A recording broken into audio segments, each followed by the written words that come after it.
Hello everyone, उम्मीद करता हूँ कि आप सब अच्छे से खैरियत से। तो आज इस वीडियो में मैं एक तेलुगु हिंदी बाइलिंगुअल सिनेमा का यहाँ पे रिव्यू करूँगा।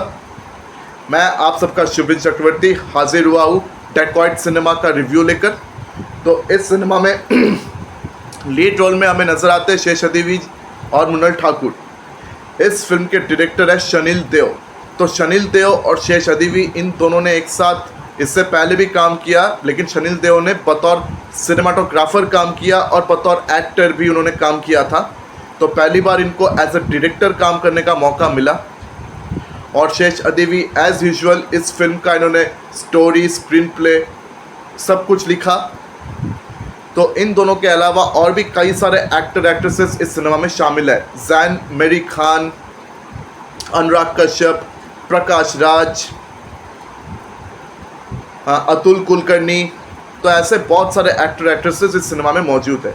तो जैसे कि ट्रेलर में आपने इस फिल्म की कहानी देखा था कि शेषाद्रि और मृणाल ठाकुर ये दोनों कैरेक्टर्स एक दूसरे से बेशुमार प्रेम करते हैं, लेकिन अचानक से मृणाल ठाकुर शेषाद्रि जी को धोखा दे देती है।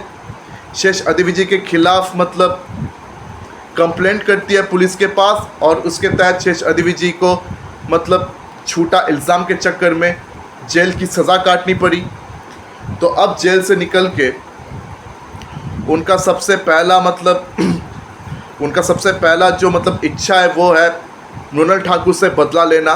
लेकिन उनको दुबई भी भागना है क्योंकि वो फरार है, जेल तोड़कर निकले हैं।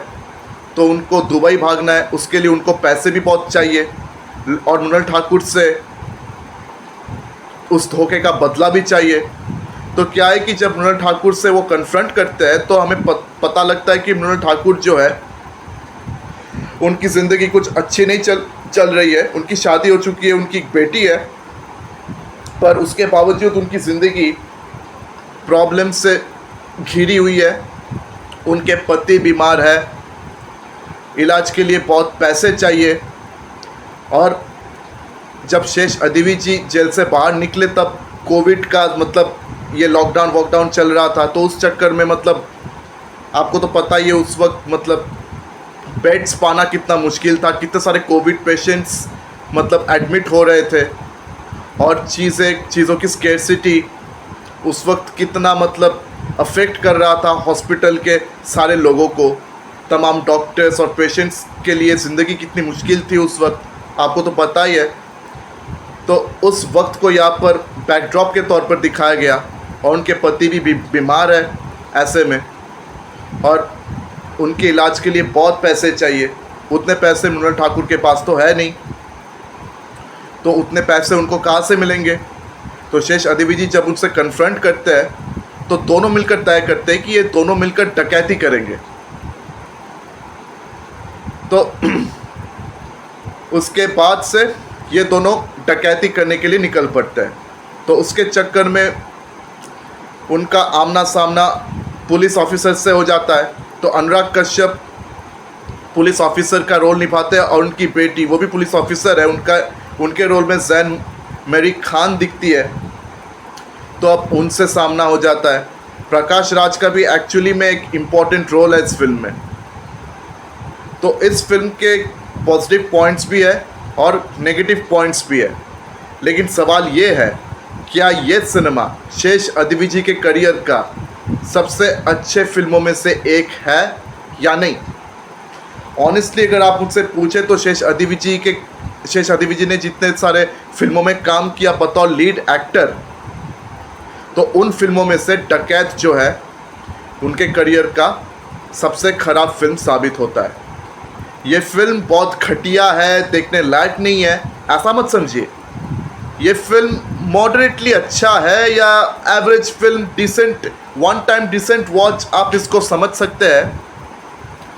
लेकिन अगर आपकी एक्सपेक्टेशन यहाँ रहेगी ना तो आप बहुत डिसअपॉइंट होंगे, बहुत निराश होंगे। और इस फिल्म का एवरेज होने का सबसे बड़ा कारण ये है कि इस फिल्म में एक्चुअली दो जॉनराज मिक्स्ड है।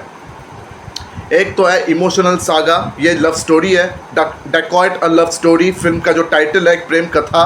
तो उनका प्रेम कथा जो है, उनके लव स्टोरी तो है ही, साथ में थ्रिलर एलिमेंट्स भी है। तो शेषाद्रि जी इस थ्रिलर जॉनरा में एक्सपर्ट है।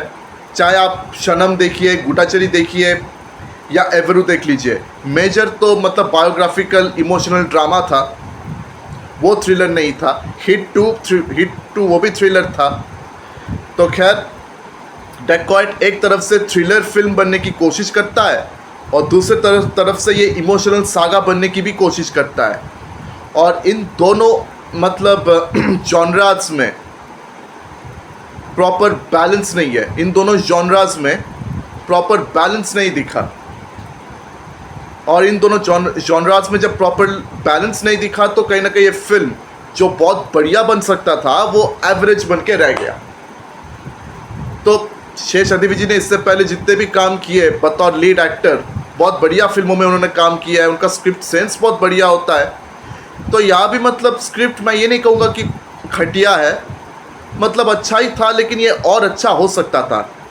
तो कहीं ना कहीं आपको थोड़ा सा मतलब आप थोड़ा से निराश होंगे अगर आपने शेष अदिविजी के उन फिल्मों को देखा है, सनम से लेकर हिट 2 तक, जितने फिल्मों का मैंने नाम लिया, अगर आपने उन फिल्मों को देखा है तो आप डेकॉइट से थोड़ा सा निराश होंगे।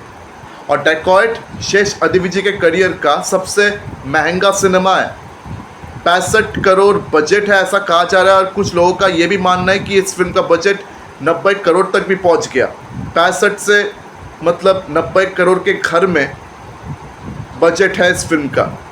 तो इतना बड़ा बजट के फिल्म में शेष अदिविजी पहली बार बतौर लीड एक्टर काम किया। और एक्चुअली ये उनका करियर का एज अ लीड एक्टर, उनका करियर का एक्चुअली ये सबसे ख़राब फिल्म बन गया। और इसका वर्ड ऑफ माउथ भी आजकल उतनी पॉजिटिव है नहीं, तो ये मतलब उतना अच्छा चल भी नहीं रहा है। तो आपने अगर डेकॉइट देखा है तो मुझे कमेंट सेक्शन में आके ज़रूर बताएं कि आपको कैसी लगी। और अगर अभी तक आपने इसको देखा नहीं है तो आप इसको एक वन टाइम वॉच के तौर पर देख सकते हैं, लेकिन हाँ, ज़्यादा उम्मीद मत पालिए वरना आप निराश होंगे, इस बात का मैं फुल गारंटी दे सकता हूँ। हाँ, इस फिल्म का जो सबसे बड़ा पॉजिटिव पॉइंट है वो ये है कि इस फिल्म के सेकेंड हाफ में आपको बहुत सारे ट्विस्ट्स एंड टर्न्स देखने को मिलेंगे। आप पहले जिस चीज़ों की आप उम्मीद करेंगे तो आप थोड़े से मतलब शॉक्ड होंगे जब फिल्म की सेकेंड हाफ में ट्विस्ट एंड टर्न्स आएंगे, और कुछ इंपॉर्टेंट मैसेजेस भी इस फिल्म में आपको दिखेंगे। तो मैं उन मैसेजेस को अभी बोलकर आपके एक्सपीरियंस को मैं स्पॉइल नहीं कर सकता, वो मैं करूँगा नहीं।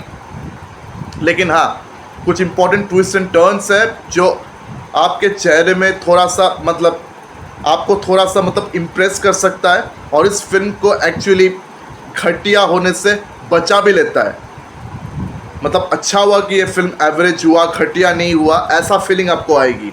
लेकिन ये फिल्म एक्चुअली में बढ़िया हो सकता था, आप ऐसा भी महसूस करेंगे, जो हुआ नहीं अनफॉर्चुनेटली। तो ठीक है, एक आध ऐसा फिल्म बन जाता है। उम्मीद करता हूँ कि शेष अदिविजी जब अगली फिल्म लाएंगे तो वो अच्छा होगा। Let's see. वैसे तो शेष अदिविजी से बहुत सारी उम्मीद है मुझे, क्योंकि उनकी स्क्रिप्ट सेंस बहुत बढ़िया होती है और वो बतौर मतलब स्क्रिप्ट राइटर बहुत अच्छे काम करते हैं। उन्होंने बतौर डायरेक्टर भी काम किया है। लेट्स सी उनका अगला फिल्म कैसे निकलता है। तो अगर आपने इस फिल्म को देखा है तो आपको कैसा लगा, आप मुझे कमेंट सेक्शंस में आके ज़रूर बताएं। तो आज के लिए इतना ही। अगर मेरी वीडियो आपको पसंद आई तो मेरे वीडियो को लाइक करें, ज़्यादा से ज़्यादा शेयर करें और मेरे चैनल को सब्सक्राइब करना बिल्कुल भी मत भूलिए। तो आज विदा ले रहा हूँ, फिर मुलाकात होगी अगले वीडियो में। धन्यवाद।